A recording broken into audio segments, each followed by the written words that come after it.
So here's some NBA rocket science for you. Try catering your offense to your best player. So if your best player is a point guard who's super athletic, and if he just gets a slight head of steam going towards the basket, it's basically a guaranteed 2 points or a trip to the free throw line, you'd think that you would just have him attacking the rim at all times, right? Well, for some reason, I decided, let's try to get Gary Harris the ball more than maybe we should. And a lot of our guys are pretty quality dudes, but just give the damn ball to Moutier, okay?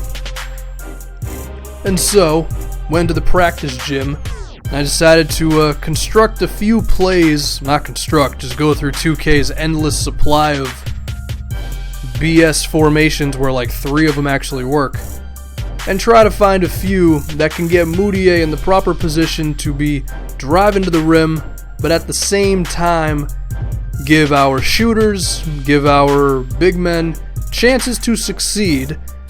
But also I said, let's try to get this Moutier-Nurkic pick and roll going some more, because that's what I kind of wanted to really build at the start of the series. So, we got to keep on going with that. And we're going to find out in this, as a result, some guys potentially become more valuable and others lose some value.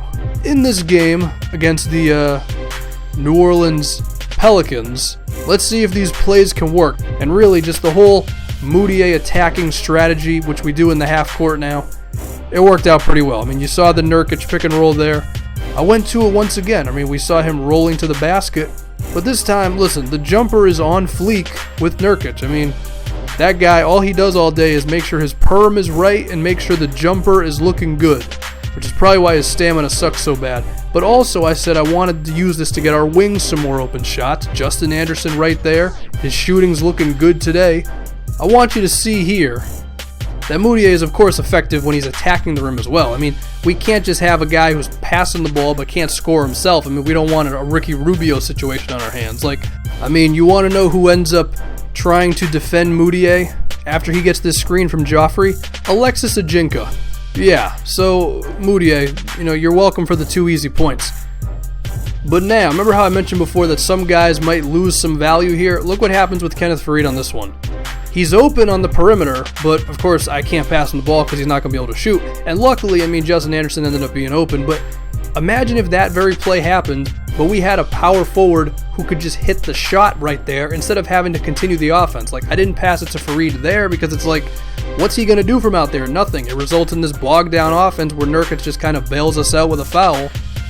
So then I decided to insert Gallo the God into the lineup at the power forward spot. Look what happens. The same thing, but this time it's an open jumper, okay? And you remember our number 5 pick, Nigel Hayes, the guy who's supposed to be a shooter? Same thing again. If it's Kenneth Faried, nothing happens. If it's Nigel Hayes, he actually hit a jumper for us. See, if more of that can happen, suddenly this offense is a lot more open, it's more free-flowing, and look, Faried, he's kind of just like this passer for us, which he's done an okay job of, but he's mainly just giving it up to Nurkic for the mid-range jumper. So that's an interesting thing for offense. On defense, we're still having some bad moments. Nurkic, he's just kind of out of position there, which allows Holiday to get that layup. And we're still screwing up in the pick and roll because someone sets a screen and suddenly we forget how to play basketball. Drew Holiday, who's got the weirdest name in the NBA because who names their son with Drew with a J? He gets that 3-pointer. And then Joe Johnson, the corpse, he gets open off of an illegal screen with Anthony Davis. It's an awful thing. Ryan Anderson's wide open. It's just, he missed the shot. So we still have to work on our defense. But also, that's not the only thing I'm disliking at the moment. You want to know what KJ McDaniels has done the last 15 games for us? This right here. He drives down, he gets a kind of open shot, he just kind of bricks it. That's your KJ McDaniels update, guys. That's all he's been doing for us.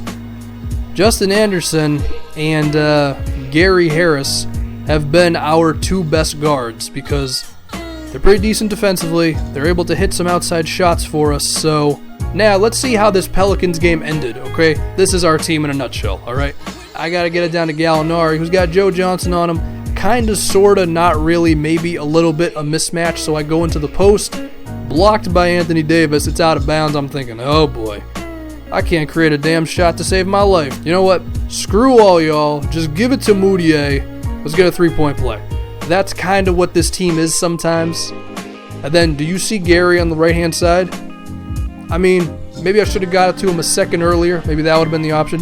You notice Kenneth Faried's not in the game because at a certain point I was like, I'm kind of tired of Kenneth Faried. What am I supposed to do with the guy? He's not going to stretch the floor for me. Gary, please. Oh, thank you. This is what I'm saying. Like, Gary Harris, he's not going to force the issue offensively, especially when he has the ball in his hand. But if he's open for a shot, like, I'm pretty confident in what he can do. Anthony Davis just dunked on our entire lives, which, you know, that's going to happen. That's fine. The Nurkic pick and roll, once again, I'm trying to go for it, but my man Tyreke Evans is playing the first bit of defense in his entire life, but don't worry, we still get it to go. So that Moutier Nurkic pick and roll, it's effective, man. It really is, and that's what I want to go with moving forward. But of course, we still have to win this game right here. Anthony Davis. Like, okay, that was pretty bad right there.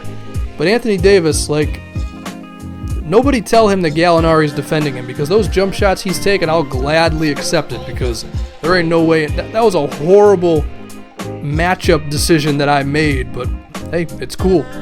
Maybe it's not cool. Maybe we end up losing the game. I don't know. Nurkic, Gallo, you got to make that. Oh, that's bad. That is not what I wanted when I gave the thing to Gallinari with about 5 feet to the basket. And great. What was that, Quincy Pondexter to the free throw line? Well, luckily you missed that one. It's only 1 point. We actually have a chance here. I almost run out of bounds with Emmanuel Moutier because we all know I'm fantastic at this game. It's fine. Don't worry about it. The Nurkic pick and roll. It's so real. It's such a real thing. Then I decide, hey Gallo, I'm going to give you another opportunity. Sheesh. Drew Holiday, you better miss some damn free throws, man. He actually missed it. Okay. So we're down 2 points. And you think I'm going to put Kenneth Faried in the game now? Hell no. Hell to the no. I'm not putting Kenneth Faried in there. In fact, I'm going to switch Gallinari to the 3 so he gets off of Anthony Davis. And then we're going to have Hayes at the 4. Everybody in there can shoot a jumper right now, including Nurkic from about 15 feet out. But 2K tries so hard to screw me up. I call a screen with Gallinari. He doesn't set the screen. I'm like, oh no. But I still have a little bit of time left. Y'all both defended my man Moutier. Gallo the God. You see what can happen when you got guys who can shoot? And so with this much time left, you think 2K can't cheese me into a loss? Oh, they definitely can. Ooh, that was close.